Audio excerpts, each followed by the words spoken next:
Naam, karibu katika kipindi cha Chekeche, uchambuzi wa siasa za kimataifa. Mimi ni Raymond Nyamwihula.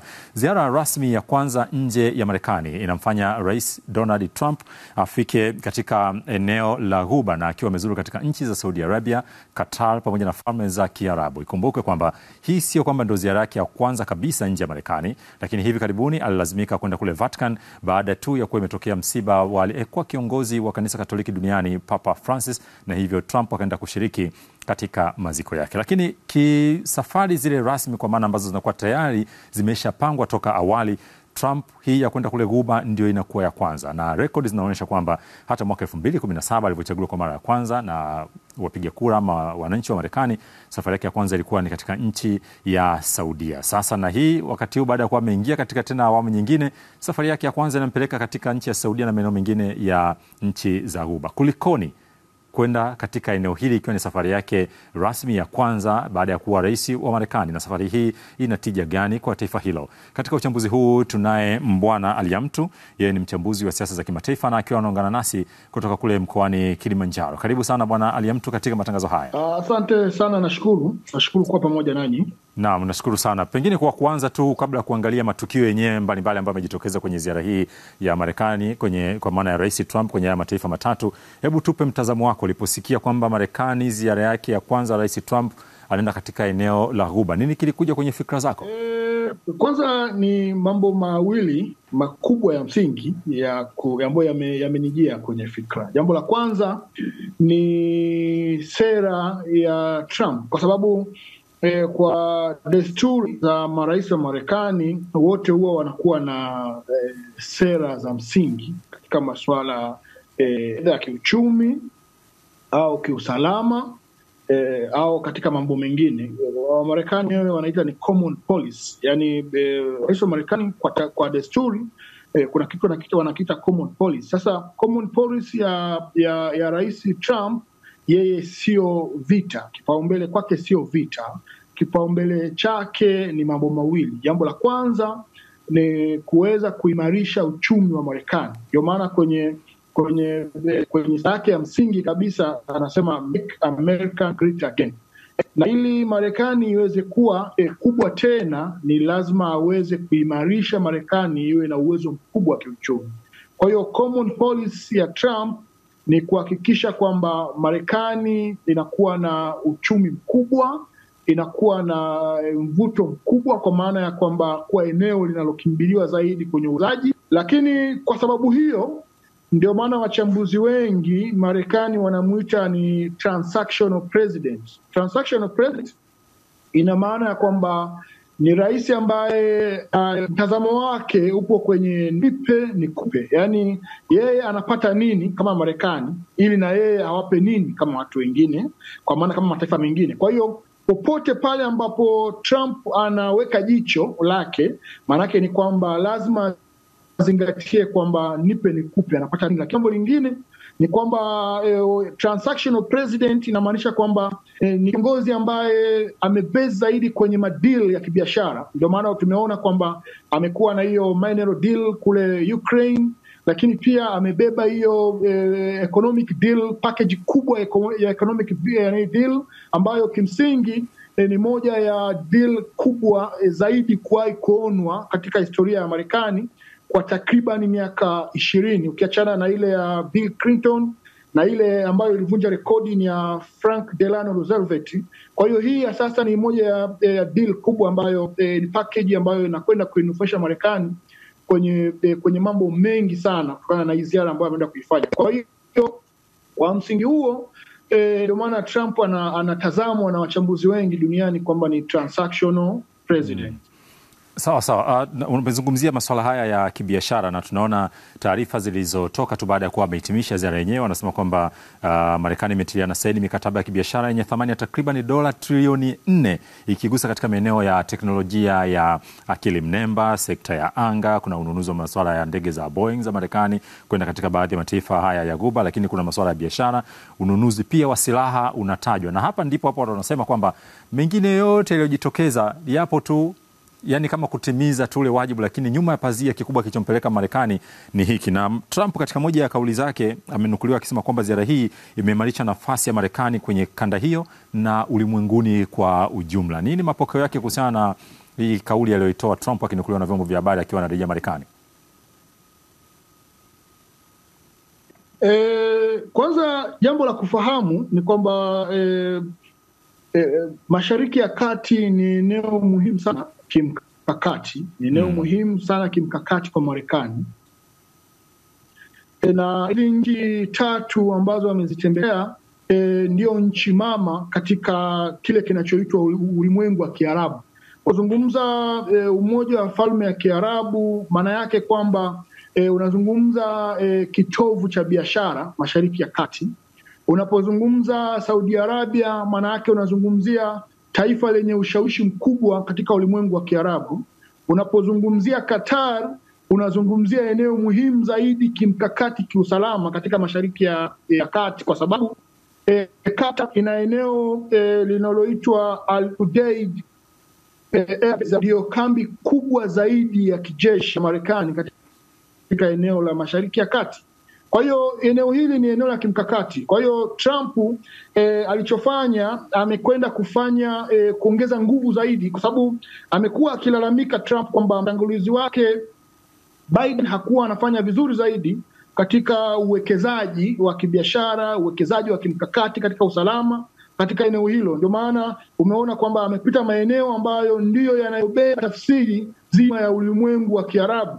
Kama nilivyosema awali kwamba kambi ya Al Udeid Air Base ni kambi kubwa kuliko kambi zote zinazotumiwa na Marekani katika eneo la Mashariki ya Kati. Lakini pia ukizungumza nchi ya Saudi Arabia, ni nchi ambayo kwanza ina wakazi milioni 23.2. Nchi ya Qatar ina wakazi milioni 10.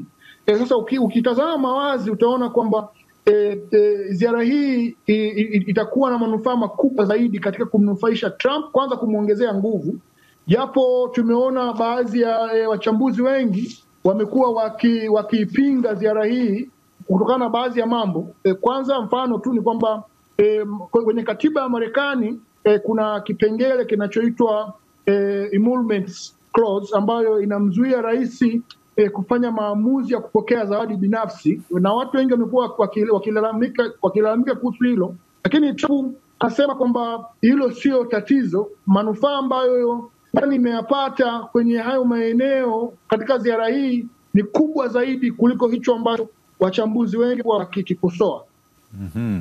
Sawa, umetaja eneo la Mashariki ya Kati kwa ujumla wake na namna ambavyo linatazamwa katika jicho la kipekee na taifa kubwa kama la Marekani. Tumemwona Trump alihudhuria pia ule mkutano wa nchi wanachama wa Baraza la Ushirikiano la Ghuba akikutana na wale viongozi wa GCC, na miongoni mwa vitu ambavyo alivizungumza ni hilo swala la Mashariki ya Kati kwa maana ya ajenda ya amani na upatanishi. Lakini kwa sababu tunalizungumzia eneo la Mashariki ya Kati, tumemwona katika ziara hii akapata nafasi ya kukutana na rais wa Syria Ahmed al-Sharaa na kutangaza kuiondolea vikwazo vyote nchi hiyo, akisema inapaswa kusonga mbele kwa kufufua uchumi wake ambao umeporomoshwa na vita. Nini kimejificha katika hili alilolifanya kwa Syria? Kwanza jambo la kuelewa ni kwamba Syria ni eneo mkakati katika kudhibiti nchi ya Iran, na kwa sababu serikali iliyopita ya Assad ilikuwa na mahusiano ya karibu sana na Syria. Kwa Sharaa au Julai ni muhimu katika turufu ya kuhakikisha kwamba zaidi Syria kuondoka na ule ushikamano iliyokuwa nao na Iran. Na ziara hii imeleta manufaa makubwa, kwanza kwenye serikali ya Damascus, kwa maana hii serikali ya mpito ya Sharaa, kwa sababu tumeona kwamba benki ya Damascus, benki kuu ya Syria, imeweza kupata nafuu sasa ya kuweza kukopeshwa takriban dola bilioni 200 kutokana na kuondolewa wazo ambalo ilikuwa imewekewa.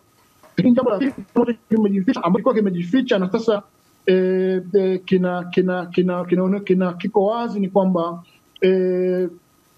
Syria kama sema awali ni taifa la kimkakati na ili uweze kuidhibiti Iran ni kuhakikisha kwamba maeneo yote ya kimkakati yanashikiliwa, na ndio maana umezungumza wazi. Kwa mfano kwenye kikao cha baraza la Ghuba, Trump amependekeza pia hata ile Ghuba ya Uajemi pia ibadilishwe jina iitwe Ghuba ya Uarabu.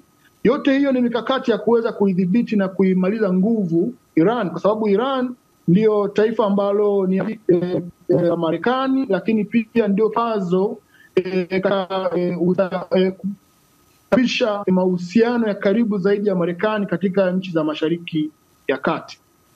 Irani huyo unayemtaja, tumemwona Trump anazungumza na Qatar kwamba watumie ushawishi wao ili Iran ikubaliane na mpango wa Marekani wa udhibiti wa silaha za nyuklia. Ili unaliona likifanikiwa, ama ni swala ambalo litaendelea tu kuvuta muda kwa kadri siku zinavyozidi kwenda, kwa kulinganisha namna ambavyo Iran na mtazamo wake kwa Marekani?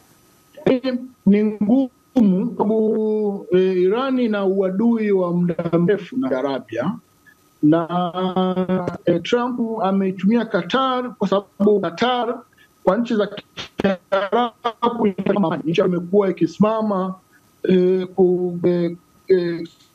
zaidi katika kutafuta masuluhishi, kutatua migogoro mingi tu kama tulivyoona, hata migogoro ya Afrika, migogoro ya Mashariki ya Kati. Lakini kwa Iran itakuwa ni ngumu, kwa sababu unapoiambia Iran misimamo yake mbele ya Marekani, maana yake ni kwamba umeruhusu iweze kudhibitiwa na Saudi Arabia. Hizi nchi mbili zina uadui wa muda mrefu, na uadui wa kihistoria toka taifa la Saudi Arabia lilipoundwa mwaka 1932, lakini pia zina uadui wa kimaslahi kwa maana ya kimkakati, sababu ni nchi ambazo kila moja imekuwa ikitaka kudhibiti eneo la Mashariki kuwa ndio dola lenye nguvu. Kwa hiyo haya ni mambo ambayo sio rahisi sana kwa Iran kuweza kukubaliana na hicho ambacho Trump amekuwa akikizungumza au akitegemea kiweze kuwepo.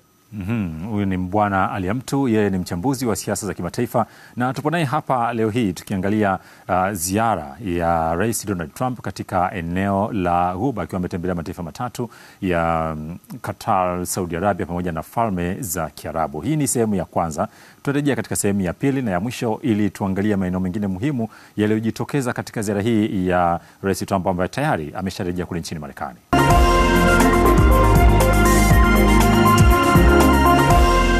Kulikoni ziara ya kwanza ya rais wa Marekani nje ya taifa hilo iwe ni chaguo lake kwenda katika eneo la nchi za Ghuba?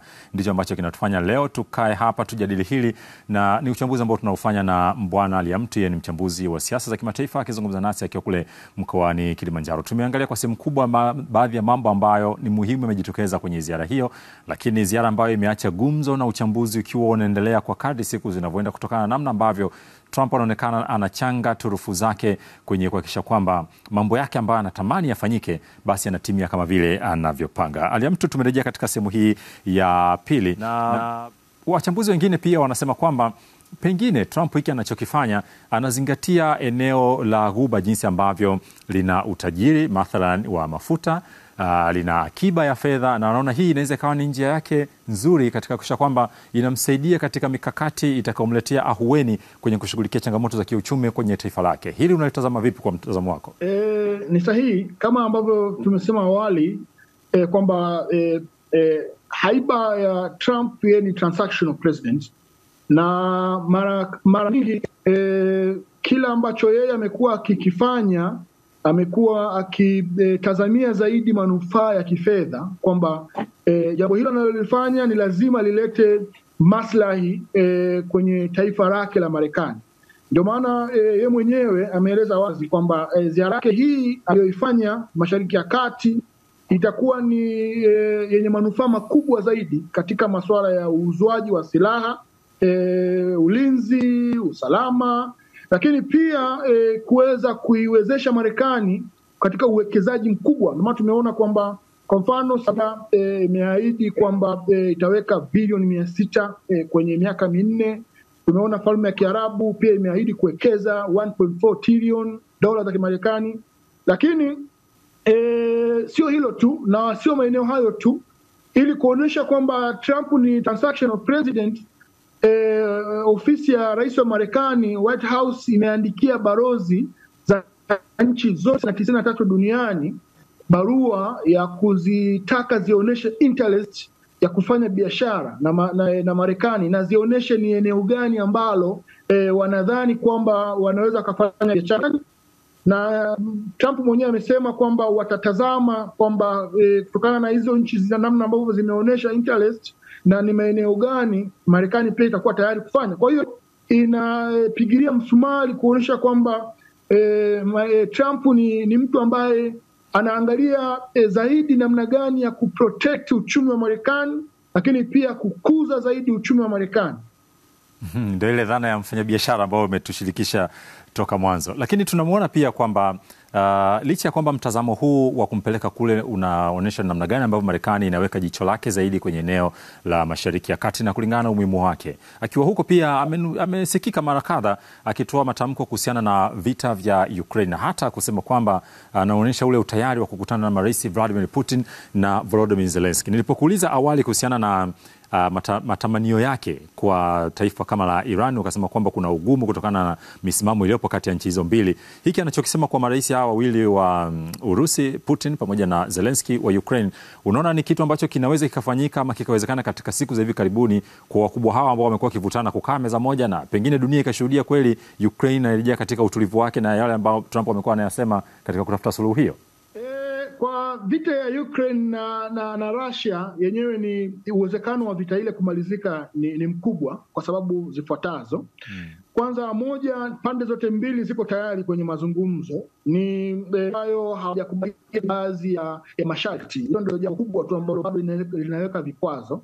Lakini jambo la pili, kwa nini nasema ni rais? Kwa sababu Trump tayari ameshaonyesha wazi msimamo wake kwamba anataka vita viishe, na ameshaonyesha kwamba anaunga mkono matakwa ya Urusi ya kukubali kwa rais wa Ukraine kuweza kulegeza misimamo na kutii amri katika kutekeleza yale ambayo Russia inayataka.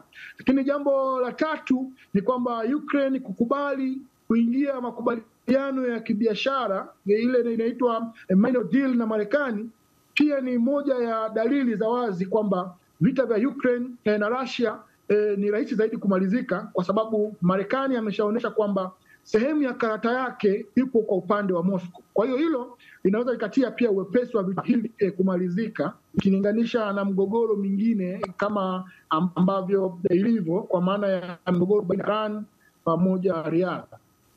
Ziara hii kwa ujumla wake ya katika mataifa haya matatu ya Saudia, Qatar pamoja na Falme za Kiarabu, unaweza ukasema Marekani anajaribu kutuma ujumbe gani kwa mshindani wake taifa la China? Saudi Arabia ni nchi ya 12 kwa ukubwa duniani. Ni nchi ya kwanza kwa ukubwa Mashariki ya Kati na ni nchi ya 5 kwa ukubwa Asia. Kwa uchumi ni nchi ya 19 yenye uchumi mkubwa duniani. Kwa hiyo unaweza kuona wazi kwamba fedha ambazo Saudi Arabia imekubali kuwekeza kufanya investment Marekani ni dola za Kimarekani bilioni 600, kiasi ambacho Saudia haijawahi kuwekeza kwenye dili yoyote ya uwekezaji duniani kwa zaidi ya miaka 70. Hilo la kwanza. Lakini jambo la pili ni kwamba pamoja na serikali ya Saudi Arabia kushutumiwa kwa namna ambavyo uongozi wa MBS Mohammed bin Salmani, ambayo ni waziri mkuu na ndiye anayefanya maamuzi, kwa sababu hali ya kiafya ya mfalme Salmani haiko sawa, haiko vizuri katika milango ya kidiplomasia na hali ya utawala bora duniani, kwa sababu tukirejea kuanzia kwenye ile kashfa ya mwandishi wa habari Khashoggi mpaka kwenye baadhi ya mambo kadhaa ambayo amekuwa akilalamikiwa, lakini namna ambavyo Rais Trump ameifanyia kipaumbele ziara yake nchini Saudi Arabia, maanake inaonyesha wazi kwamba serikali ya White House inaiunga mkono Saudia na iko tayari kufanya naye biashara kwa namna yoyote ile. Lakini jambo la kuzingatia pia, nchi ya Ufalme ya Kiarabu ni moja ya miongoni mwa nchi zenye uchumi mkubwa Afrika, upande wa Mashariki. Dubai ndio mji mkubwa wa kibiashara Mashariki ya Kati, ni miongoni mwa miji mikubwa mitano ya kibiashara. Falme ya Kiarabu ni miongoni mwa nchi zinazofanya vizuri zaidi katika uchumi, lakini pia Qatar ni eneo ambalo lilikuwa na mkataba na Marekani toka mwaka 1991 na mkataba wa kufungua eneo la kijeshi mwaka 94. Kwa hiyo haya ni maeneo muhimu zaidi na ni maeneo ambayo yanaionyesha wazi kwamba Marekani inalenga kudhibiti eneo la Mashariki ya Kati katika uchumi, katika eneo la kibiashara, katika eneo la kiusalama, kwa sababu Falme za Kiarabu peke yake imeingia mkataba na Marekani wa karibu dola za Kimarekani bilioni 100 za kuweza kununua silaha za kijeshi pamoja na mikataba kadhaa ya kialamu. Kwa hiyo unaweza kuona wazi kwamba naona mawasiliano yamekuwa si mazuri hapa mwishoni, wakati Mbwana akijaribu kutuonesha ule ukubwa na umuhimu wa Marekani kuliangalia eneo la Ghuba dhidi ya ushindani wa kibiashara na kiuchumi ambao anakabiliana nao na mshindani wake taifa la China. Na mawasiliano yenyewe ndio hivyo yamekatika katika dakika za mwisho ambazo tulikuwa tunaelekea ukingoni mwa matangazo haya. Ali, unatupata bila shaka hivi sasa?